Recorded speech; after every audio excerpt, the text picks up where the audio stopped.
Endangered plant conservation programme कोणत्या राज्यात सुरू करण्यात आला आहे?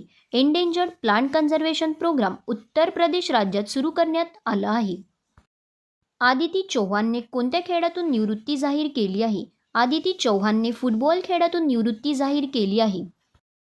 आदिती चौहान हिने फुटबॉल खेळातून निवृत्ती घेतली असून ती कोणत्या राज्याशी संबंधित आहे? आदिती चौहान हिने फुटबॉल खेळातून निवृत्ती घेतली असून ती तामिळनाडू राज्याशी संबंधित आहे. फीड वुमेन्स वर्ल्ड कप 2025मध्ये सेमीफायनलमध्ये पोहोचणारी पहिली भारतीय महिला कोण ठरली आहे? फीड वुमेन्स वर्ल्ड कप 2025मध्ये सेमीफायनलमध्ये पोहोचणारी पहिली भारतीय महिला कोनेरू हम्पी ठरली आहे. कोनेरू हम्पी कोणत्या राज्याशी संबंधित आहे? कोनेरू हम्पी आंध्र प्रदेश राज्याशी संबंधित आहे. कोणती बँक नेट झिरो बँकिंग अलायन्समधून बाहेर पडली आहे? HSBC bank net zero banking अलायन्समधून बाहेर पडली आहे.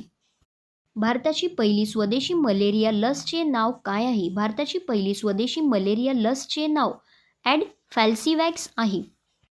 दूध उत्पादन वाढविण्यासाठी दूध सबसिडी योजना कोणत्या राज्याने सुरू केली आहे? दूध उत्पादन वाढविण्यासाठी दूध सबसिडी योजना आसाम राज्याने सुरू केली आहे. भारताचे MiG-21 फायटर जेट्स कधी निवृत्त होणार आहे? भारताचे MiG-21 फायटर जेट्स सप्टेंबर 2025मध्ये निवृत्त होणार आहे. ICCने जाहीर केलेल्या महिला एकदिवसीय क्रिकेटमध्ये कोण प्रथम क्रमांकावर आहे? ICCने जाहीर केलेल्या महिला एकदिवसीय क्रिकेटमध्ये स्मृती मानधना प्रथम क्रमांकावर आहे.